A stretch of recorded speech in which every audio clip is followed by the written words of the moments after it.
Good afternoon, ladies and gentlemen. I'm going to wait for 1 second. Jamie's going to get my book. But why don't we start? I don't have any announcements to make at the top. Mr. Feller. Thanks, Jay. 3 topics today. I'll go quickly. On Syria, does President Obama think that President Assad should step down, and should we expect President Obama to explicitly address that this week? Ben, I can tell you a few things about the situation in Syria. I think we've made clear that we believe, the President believes, that Syria would be better off without President Assad. The international community is increasingly speaking with one voice on Syria in unified condemnation of Assad's brutality against his people. Through his own actions, President Assad is ensuring that he and his regime will be left in the past, and that the courageous Syrian people who have demonstrated peacefully in the streets will determine its future. We have said that Syria will be a better place without Assad, as I just mentioned, and that he has lost legitimacy. The most important thing that we can do right now is ensure that our actions back up our words. A democratic transition would be better for Syria, the region, and the world, and we intend to help the Syrian people achieve the dignity and freedom they have demanded and for which too many have died. We continue to call on the regime to immediately halt its campaign of violence and arrests, pull its security forces back, release the many thousands of detainees, and to respect and act upon the clear demands of the Syrian people for a peaceful and democratic transition. We will keep up that pressure. We will work and coordinate with our international partners, and I think it's been noted by all of you that that pressure is increasing every day. So you want to say whether President Obama will go further and explicitly calling for him to step down? Well, I will simply point out that we've been very clear about our position on the actions that President Assad has taken against his own people, the fact that we believe Syria would be better off without him. We've taken action through sanctions and will continue to increase the pressure through a variety of means, working with our international partners to do so. Any future announcements or things that the President might say, I'll leave to that time. On a domestic issue, the President has called for Congress to take the debt commission and that process very seriously. Now that we know the members, wondering what the President's reaction is, particularly to the Republican members, whether he sees them as the kind of serious people who he thinks will be open-minded. Well, I think every member of Congress who's elected and sent to Washington to represent his or her constituents has a responsibility to act seriously when asked to deal with such a serious issue. And the President expects that the appointed members of this select committee will do so, both Republicans and Democrats. And I think that the Speaker of the House's statement expressed a sentiment that we share, which is that we need to take action collectively to come together, Democrats and Republicans, to further reduce our deficits and get our long-term debt under control. We strongly believe that the way to do that is to take a balanced approach. And we are not alone. The American people overwhelmingly support the balanced approach that the President supports. And Republicans and Democrats together support the balanced approach that the President supports. And I would think that when we're looking at the things that have created the deficits and debt that we have, it's very instructive to remember that we have to look in every area. I mean, for those who were in Congress in the last decade who voted for massive, historically large tax cuts that were unpaid for and have contributed mightily to the debt that we have now, who voted and put 2 wars on the credit card without paying for them, who voted, for example, to extend a Medicare prescription drug benefit that was unpaid for and has added massively to our deficits and debt. I think that knowing that, having participated in it, there should be an acknowledgement that we need to look broadly at all ways to reduce our deficits and debt. So does he have faith that the Republicans will take that kind of a We believe that the President believes the committee needs to take its work seriously, and that it has been mandated by a law passed by Congress to do that, and to act before Thanksgiving, and to come together around a series of proposals that can get bipartisan support, get through Congress in a fast-track way, to ensure that we have additional deficit reduction. Last question quickly, that going back to the Dover visit yesterday, the media, as you of course know, we're not allowed to cover that directly. We're not allowed to see what the President saw. Can you explain why the White House put out a picture of the President in a very presidential mode, saluting, and the Free Press was not allowed to cover that? Well, there are a variety of reasons why the press was not allowed to cover the dignified transfer of the remains of those servicemen who perished in Afghanistan, and I think you know them, and the Pentagon described them. It has to do with normally the families would have to give permission. In this case, because of the state of the remains, the policy was that the press would not be allowed, and that's the Defense Department's standing policy.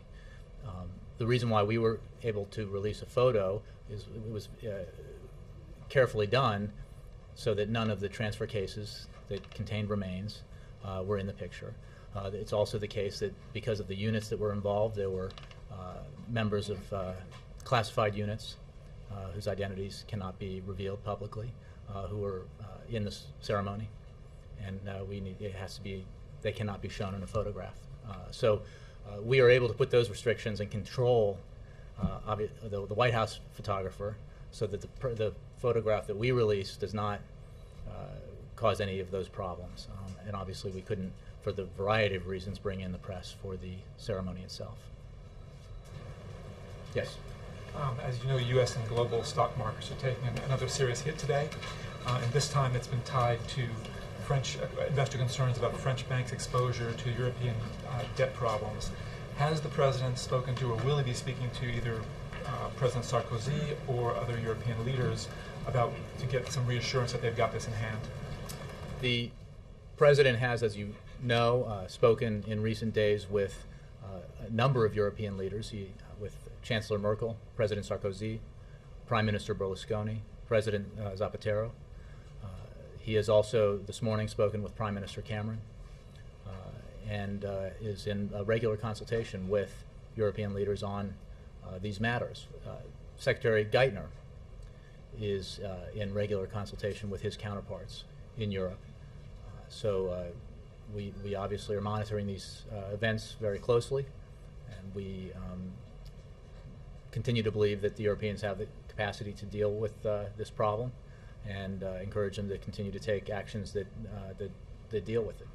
That conversation this morning with Prime Minister Cameron, was that specifically debt crisis related, or did he also talk about I don't have a readout on the details of the conversation. I'm sure there were a number of topics, but I'm sure that this was one of them. Did they discuss the rioting in London and other places? Again, I don't have a further readout on that. We might have that for you later today. Okay, and one other thing is the Fed painted a particularly gloomy picture yesterday. They said the economic growth was weaker than expected, it would stay that way, and that unemployment would only come down gradually. Do White House economists agree with the Fed's assessment? We, broadly speaking, recognize that the economy has slowed down, that the growth has not been where outside economists and as well as inside believed it would be at this stage this year. There have been a variety of reasons, contributors to the headwinds that have caused that to happen, and we're experiencing some of them now that have to do with your first question. We also continue to believe, as we believe outside analysts continue to believe, that the economy will keep growing. And we need to do what we can to ensure that it does, and to ensure that it creates jobs at the fastest pace possible. Because this president will not rest until he is confident that every American who wants a job can find a job. And there is no greater focus of his work, of this administration's work, than the economy. Specifically, does the administration agree with the Fed's assessment? I don't have, I don't think we've put out our own analysis or a forecast for growth going forward since the last time it was done, and obviously there have been some events that would be taken into account as a new forecast were put together, so I don't have a new forecast for you. Yes, Jay. Tavis Smiley and Cornel West's poverty tour has rolled into D.C. They've been very critical of President Obama with his handling of poverty and joblessness, particularly in the most in the most destitute communities. Specifically, Tavis Smiley has said that the president has forgotten about the poor. Cornel West has called the president a black mascot of Wall Street oligarchs and a black puppet of corporate plutocrats. What's the White House view? What is the White House view of this criticism from Smiley and West? Well, I would simply say that this president, again, is focused on the economy every day, and he is focused on those who are struggling in this economy. Every economic measure that he has proposed and every one that has become law because of his leadership has been geared towards helping those folks who are in the greatest distress because of the recession that we were in, the Great Recession, worse since the Great Depression, and those who are struggling as we emerge from it.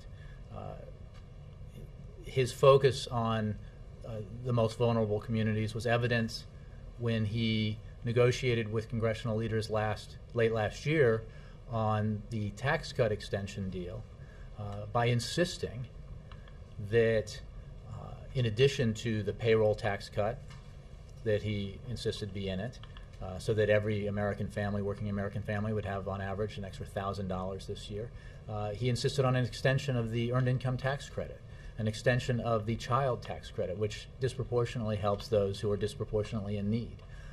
It is why he insisted in the recent debt ceiling deal that Pell Grant funding be protected, because those who deserve and qualify for quality higher education but are struggling to be able to pay for it because of their economic circumstances need the assistance that those Pell Grants supply. So this president is very focused on every American who is suffering during these turbulent economic times, and the policies that he's espoused and that he's pushed take into account very, very seriously those who are most affected. Peter King, the congressman, is calling for an investigation based on a report in Maureen Dowd's column today saying that Sony Pictures, movie makers doing the OBL raid movie, have been given top-level access to the most classified mission in history from an administration that's tried to throw more people in jail for leaking classified information than the Bush administration. I think Mr. King's less concerned about the last part. But what's your response to that report, both King's interest and also the inherent criticism that Maureen Dowd is making? I do have a response to that. First of all, the claims are ridiculous. When people, including you in this room, are working on articles, books, documentaries, or movies that involve the president, ask to speak to administration officials, we do our best to accommodate them to make sure the facts are correct. That is hardly a novel approach to the media. We do not discuss classified information. And I would hope that as we face a continued threat from terrorism, the House Committee on Homeland Security would have more important topics to discuss than a movie. The information that this White House has provided about that mission has been focused on the president's role. There is no difference in the information that we've given to anybody who's working on this topic from what we gave to those of you in this room who worked on it as in the days and weeks after the raid itself. In fact, the most specific information we've given from this White House about the actual raid, I read to you from this podium. So it's just simply false. And last question, you said the president will not rest until the joblessness in the economy are worked out.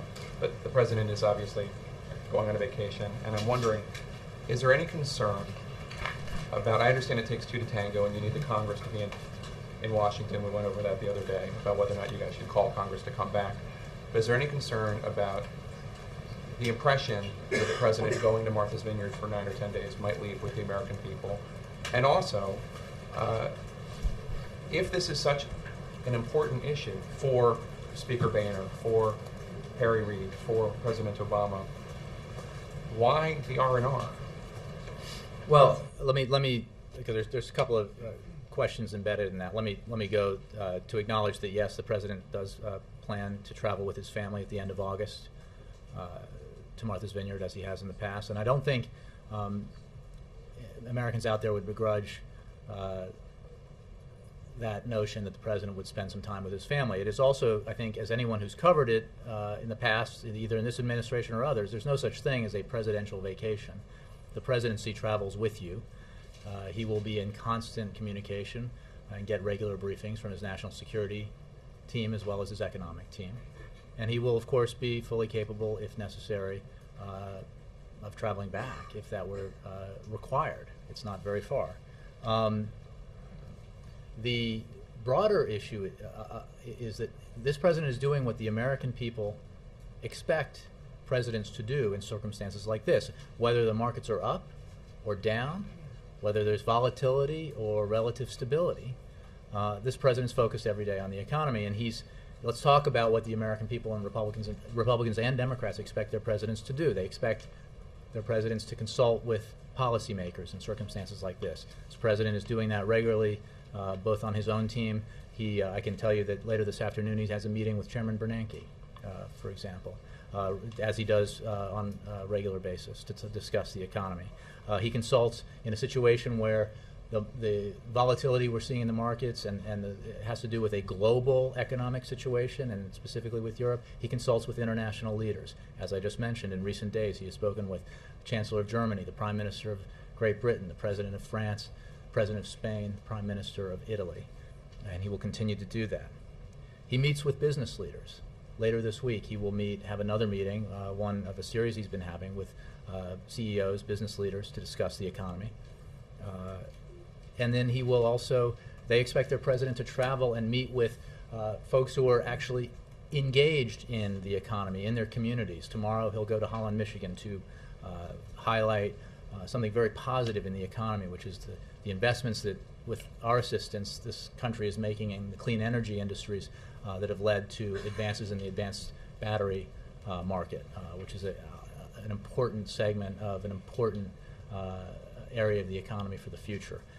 He will, as you know, next week go out into the country, into the Midwest, to 3 different states where he will meet with small business owners and workers and others to talk about what's happening in their economically in their communities. And he will, and then they expect their presidents to propose specific ideas for what we can do to create jobs now, things that have bipartisan support and won't get or shouldn't get hung up in Congress. This president has done that throughout his presidency, and right now is making clear that there are things that we can do together that have bipartisan support that could create jobs right away, including passage of the free trade agreements, the 3 of them that are up there, passage of patent reform to unleash entrepreneurial, innovative spirit in our economy, extension of the payroll tax cut, extension of unemployment insurance, things that economists say could create hundreds of thousands of jobs, up to 1 million. So and he will continue, and they expect their president to continue to look and hunt for new and better, new and good ideas for economic growth and job creation. This president's doing that.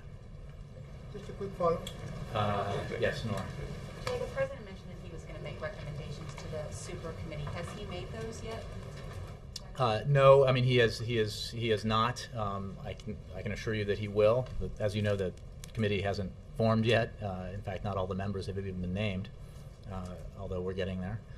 But the president will, as he said, have very specific ideas about where he thinks the committee could come together in a balanced way to significantly reduce the deficit. I mean, I think it's important to remember that the bipartisan approach that he was working on with the Speaker of the House,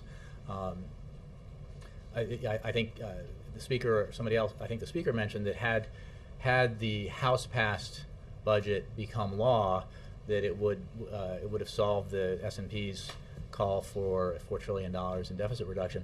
But that's wishful thinking. That thing had no chance of passing and coming into law. What did have a chance on a large scale of passing and becoming law and being signed by this president was a bipartisan compromise, not a partisan ideal, but a bipartisan compromise that he was working on with the Speaker of the House. And I think that you can expect that the ideas that the president puts forward will be in that spirit. They will be designed to draw bipartisan support, because the purpose here is not to say this is what we would do if we controlled everything, or we could simply mandate an outcome, and it shouldn't be the approach that Republicans take either. Has the president been involved with the Democratic leadership in selecting the members for the committee? I think that we here in the White House, senior members of the team, the president, consult regularly with leaders in Congress, both parties, Democratic leaders. I don't believe that there's been any specific engagement on that issue. Solely the choice of the leadership of Well, Congress. I mean, we've made clear that we believe that it's important that whoever is selected take the responsibility seriously, and we are optimistic that that will be the case. And then, let me ask you, and Helene had this in her piece this morning, but I wasn't covering the White House, and what did the Shout out, president mean Helene. when he said that he would rather be a good one-term president than a mediocre two-term president? What does that mean? This president believes very strongly that you're elected president a very challenging job to make tough decisions that are right for the American people and for the economy and for the national security of this country, and that is your responsibility, and you make those decisions according to what you see are the best interests of the country. And I mean, it's simply a way of saying that the purpose of being president is not to be reelected, but to serve your country well. Yes. When you were mentioning the Fed chairman's meeting, is that combined with Treasury Secretary Geithner coming in? Are they all meeting together to discuss the economy? Or? Secretary Geithner does have his regularly scheduled meeting, his weekly meeting with the president later in the afternoon. There is the meeting with Chairman Bernanke is a little earlier, although Secretary Geithner will participate in that as well as Gene Sperling and Bill Daley. Okay, so that's coming.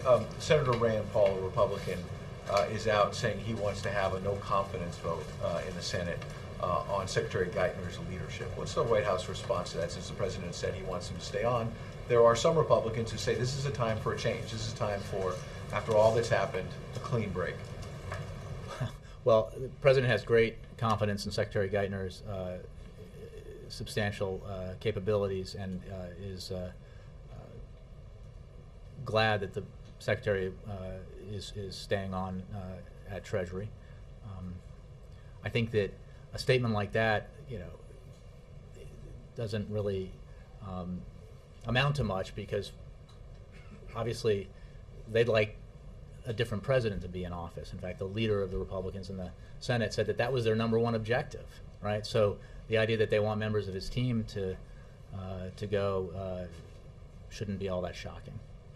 On the question of Martha's Vineyard, you seem to dismiss the idea that there's an image problem for the president.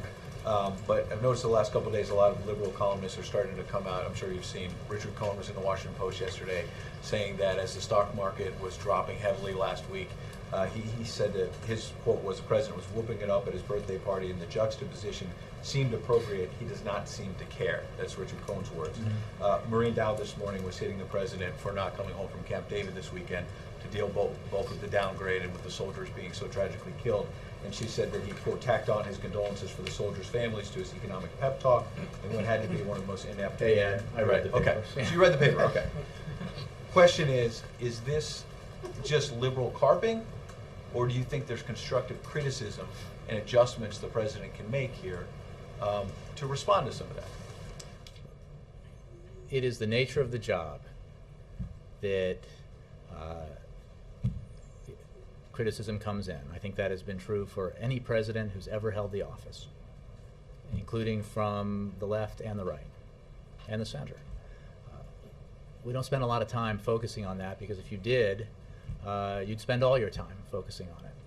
The president's focused on what he can do to help the economy grow, help it create jobs, protect America's national security, protect Americans in general, provide them economic security as well as national security.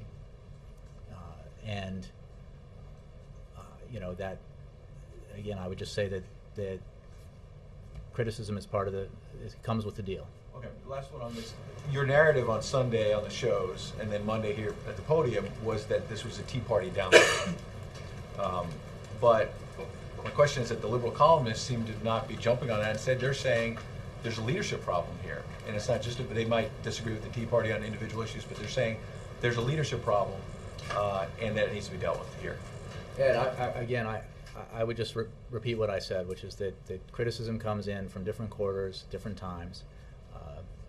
The fact is, when we're talking about the debt ceiling deal and the aftermath, this president made sure, as a bottom line, that the #1 Republican demand that we go through that charade again within 6 months, causing even more harm to our economy, was absolutely not acceptable. He said no, and he ensured that that will not happen. This debt ceiling will be extended. And using it to play chicken with the full faith and credit of the United States will not happen again through the end of 2012. He also ensured that we made a significant down payment on deficit reduction, because he believes this is important, and it's important for the economy, and it's important for progressives to realize that you have to acknowledge that we need to get our deficits under control, because we will not be capable, if we can't do that, to ensure that we make the investments we need to protect the most vulnerable Americans and to invest in innovation and other areas of our economy, education, to ensure that we grow, create jobs in the future. There is no question that the reaction to the debt ceiling deal, in both with the S&P action and some of the other reaction, has to do with the concern over the apparent dysfunction in Washington that this process demonstrated to Americans and people around the globe. Now, in the end, I think it's important to note that despite everything, we were able to come together and reach an imperfect deal, but a deal that ensured that we would not default on our obligations, ensured that we would make a down payment on deficit reduction and set up a process for further deficit reduction. But there is no question that had there not been a willingness by some in Congress to threaten the full faith and credit of the United States government, or hold that hostage to an agenda, we never would have been in that place. Yes. Thanks, Jay. As you know, Leader Reid's pick of Patty Murray to the bipartisan committee has gotten some criticism. People say that she chairs the Senate Democratic Campaign Committee, and therefore it's a conflict of interest. What's the president's reaction? Does he think it's a conflict of interest? Look, I think that these are small bore political issues. Elected members of Congress are responsible. They take an oath. They are responsible to serve their constituents and their country. We expect every member on that committee to take that responsibility seriously, and the mandate that committee has to be taken by Democrats and Republicans. And I think that it's just silly criticism. Again, the Senate Minority Leader, who is appointing Republican senators to this committee, said quite explicitly that his #1 objective in office was to have the President of the United States defeated in 2012. And I don't think that Americans around the world think that's what the leaders of Congress should have as their primary objective. I think they think the leaders in Congress, as well as the leader in the White House, should be focused on the economy. So, but you know what? That's okay, because we know that we can put aside a lot of the partisan rhetoric and focus on what needs to get done. And we do that. The president does that in his dealings with Senator McConnell and Speaker Boehner and other leaders in Congress. And he expects and believes that members of both parties who are on this committee will do the same. But does he think that she should stop fundraising? Or will he? No. Going back to Syria for a second. You've stepped up sanctions on Syria. Why not just call for Assad to stay? Kristen, I think I gave a incredibly eloquent, prolonged answer to that question moments ago. I don't have anything to add to it. Given that there's ramped up violence there, at what point does that become serious? Look, we have taken a number of actions to increase pressure. And I think that one of the things you have seen in recent days is the international community, including important voices in the region, adding to that pressure. And you can be sure that we have worked towards that goal. The kind of growing chorus, growing chorus of criticism aimed at President Assad for his heinous actions is not an accident. It is because of we are all watching with horror what he is doing to his own people, and we are working with our international partners to ensure that pressure continues to be placed and is ramped up on President Assad, and we'll continue to do that. Yes, Laura? I understand why extending unemployment insurance provides relief to people who need it, but how does it create jobs? It is by, I would expect a reporter for the Wall Street Journal would know this part of the entrance exam just to get on the paper, no, seriously, I mean, it is one of the most direct ways to infuse money into the economy, because people who are unemployed and obviously aren't earning a paycheck are going to spend the money that they get. They're not going to save it, they're going to spend it. And unemployment insurance, that money goes directly back into the economy, dollar for dollar, virtually. So it is, and when it goes back into the economy, it means that everywhere that those people, every place that money is spent, it has added business. And that creates growth and income for businesses that then lead them to making decisions about more hiring. So there are few other ways that can more directly put money into the economy than providing unemployment insurance. And why has, since it's been extended, have we seen unemployment not drop? In fact, well, this is the what would have happened argument, but what we have seen is 2.4 million private sector jobs created, and this year again, this is not just, I encourage you, and I know that you all have good contacts in that world, but economic analysts wholly unaffiliated with this administration would tell you, and told you back at late last year, that the combination of the payroll tax cut and extension of unemployment insurance would have a direct, measurable impact on job creation, so that of the jobs created this year, a certain number, however many tens or hundreds of thousands of jobs, can be attributed to those actions taken and pushed by the president last year, which is why he feels so strongly they ought to be done again as we continue to emerge from this recession. So that's why he believes very strongly we ought to extend those payroll tax and extend unemployment insurance. Is the best argument that you can put forward to people for these things that if we do this again, it won't necessarily get any better, but it won't. Laura, you know that's not how it works. You know that we have to do a variety of things to grow the economy and create jobs. This is one thing that economists of all stripes agree will directly affect growth, and a half a percentage point, I believe, in growth is what economists estimate the payroll tax cut would provide. Is it half plus the UI, something like that? Anyway, there's up to 1 million jobs. So we do that, and we have that positive impact next year. That doesn't mean that's the only thing we do.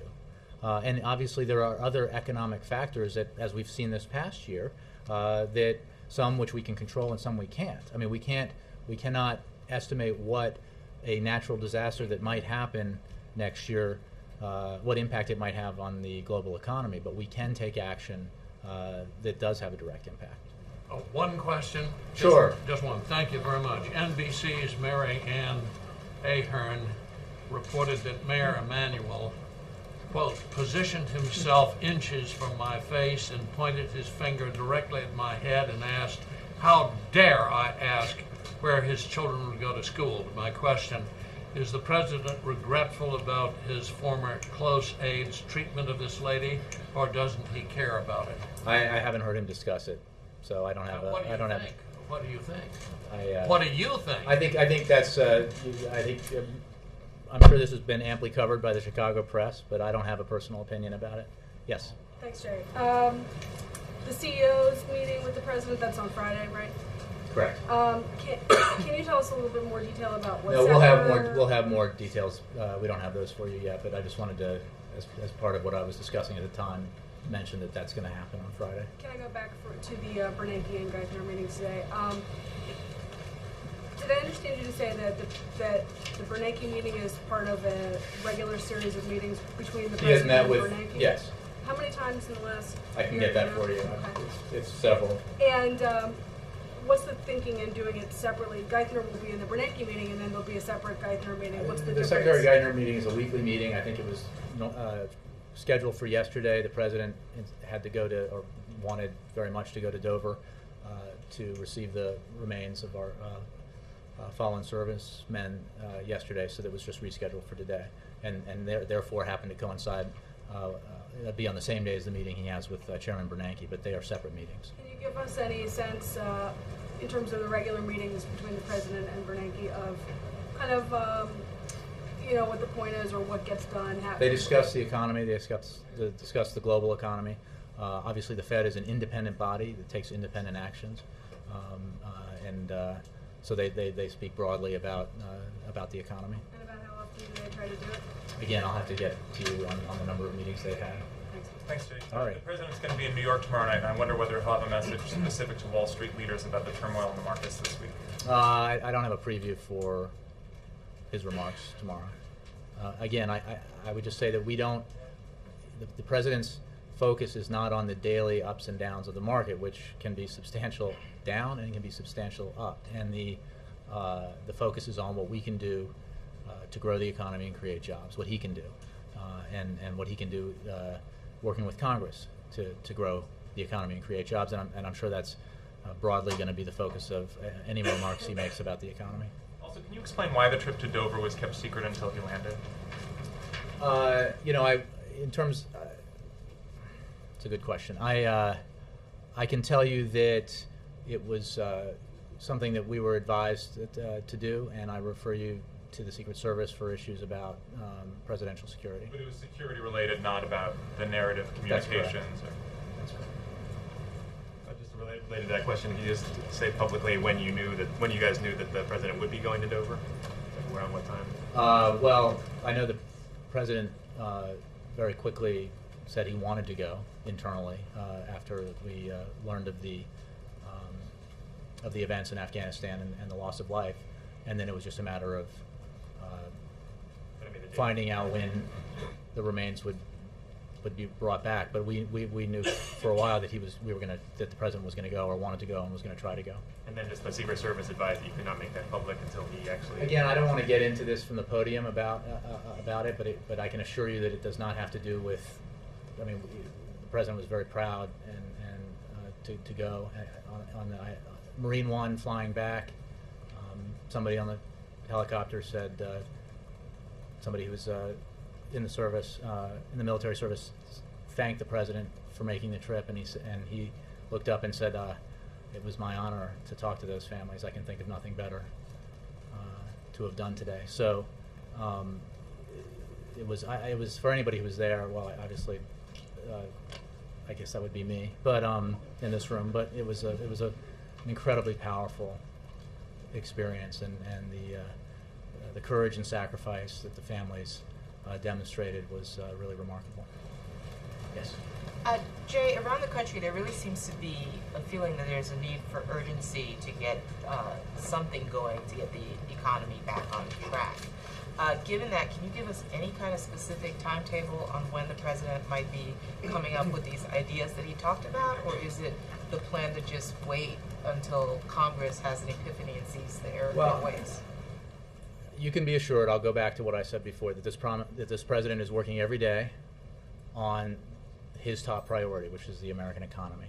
And there are a variety of ways that presidents can do that, and that American people expect him to do that, which is consult with policymakers. In this case, because of the global effects that we're experiencing, consult with international leaders, meet with business leaders, travel around in the country to talk to job creators, if you will, out in the country about what they're experiencing, and then propose specific and concrete ideas for growth and job creation, which he has done throughout his presidency, and which he has mentioned recently in speaking with you. Some ideas that can be acted on, should be acted on right away, that would directly affect economic growth and job creation, and to continue to work on ideas and look for new ideas for increased economic growth and job creation. So he is doing all of those things tirelessly. But there's no feeling there's I don't have an urgency? announcement to make on when. Yeah, there's a great feeling of urgency, which is why he's doing that and working around the clock on these issues. And in terms of new proposals that he may announce, I don't have a time to give you, but I can assure you he's working very hard on those issues. On Ann. the joint committee, has the president asked for, or will there be any White House presence, at least observing the operations? I don't know that we've had that discussion. I think the committee is still being formed, and I don't have any information on that. Yeah. Thank you, Jay. As one who stayed up late to report the results on Wisconsin last night, I was dying to know, did the president follow the results in Wisconsin and have any opinion at all on the final results? I haven't asked him. I don't know. So I don't know that he followed it last night. In any case, I'm sure he's read the paper this morning, but I didn't have a conversation with him about it, so I don't know. The other thing I wanted to ask you was, you said at the beginning that the tax cuts in the early part of the last decade contributed mightily to the deficit. Yet figures from the Office of Management and Budget show in the 2-year period, 2004 to 2006, there was a 20% jump in revenue over the previous cycle, and that was the largest increase in revenue, OMB said, since the 1965 through 67 cycle. How do those figures from OMB? Well, it's a very convenient slice of a figure when what we absolutely know about the aughts, the period under which these tax cuts were instituted, is it was the slowest period of economic expansion in modern time, that middle-class incomes stagnated or declined, that the wealthiest Americans got substantially wealthier, and that overall in that 8-year period there was rather anemic job creation. So to the contrary, in the 90s, under the tax rates that pre-existed, we saw the largest peacetime expansion in our history and 22 million jobs created. So I would take issue with that analysis. You take issue with the analysis of OMB? I would take issue of taking that slice and suggesting that somehow, the massive tax cuts did not contribute to our deficit because they unequivocally did, and that those tax cuts created or were responsible for what, by any measure, was an anemic period of economic growth. Yes, Peter. Thank you, Jay. Given the severity of the problem, the economic problem, I think what many of us are asking is, could the president or should the president do anything extraordinary? For example, convene a summit meeting, cut short his vacation, call Congress back into session. Everything you've described shows an intention to the economy, but also sort of fits within the normal pattern of presidential action. I mean, he often travels the country and talks about the economy. He often meets with Tim I think what the president, it's a fair question, the president's very interested in is those things that will actually be effective. And he's very focused on the things that he can do that can be effective towards helping the economy grow and helping the economy create jobs. And he is doing those things, and he has tasked his team, and he is working with his team to look at ideas for further job creation and economic growth. When you say extraordinary, I mean, if you're talking about a stunt, I don't think a stunt is what the American people are looking for. They're looking for leadership, and they're looking for focus on economic growth and job creation. Yes, in the back. Thank you, Jay. Spokesman for President Saleh of Yemen said today that he will be returning to Sana'a soon. Does that mean that John Brennan's efforts to persuade him to stay in Saudi Arabia and to sign a deal has failed? Well, again, I think I don't have a comment on what he said he was going to do. Our position on Yemen and the need for a transition there hasn't changed. He's returning, and you wanted him to sign a deal. Well, we continue to believe that he should honor the obligations he made and the promises he made to begin that transition. April. Jay, following up on what Jay asked, what does the president take away when he meets with black leaders like been jealous of the NAACP, Mark Morial of Urban League, and the CDC. It seems like they all have the same theme, the urgency for job creation in the Black community. Mhm. What does he take away from those meetings? Well, he absolutely appreciates those meetings and those conversations, and he conveys what he takes away, which is an incredible passion for and focus on the need to grow our economy and create jobs, and the amount of suffering that is occurring because of the deep recession that we went through, and also because of the falling back that the middle class experienced, as well as others in the previous decade. So he is, again, I think I answered this when I responded to Jake's question about what he has fought hard for, precisely because of the need to ensure that those who have been hit hardest by hard economic times are getting the support that they need. And that's why he fought for the extension of the earned income tax credit. That's why he fought for the extension of the child tax credit. That's why he recently instituted the extension of the housing loan forbearance program, because those who are struggling to stay in their homes, have been unemployed, he believes it was essential to help them. So I think those kinds of efforts do help those in communities that are hardest hit by economic hard times. How was when Marsha Fudge of Cleveland said something that the president had been saying throughout his campaign for the Oval Office?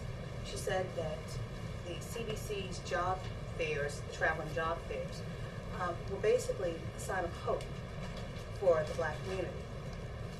Does that ring a bell with the president, as the Black unemployment rate is 15.9%, when the overall rate is just above 9%? Well, the differential between African American unemployment rate and overall has always been unacceptable to this president, and he, high rates of unemployment are unacceptable, and that's why it is his focus to do everything that he can and that we can here in Washington to address the need for greater job creation for everyone. And this is his primary focus every day. Jay. Thanks very much, guys.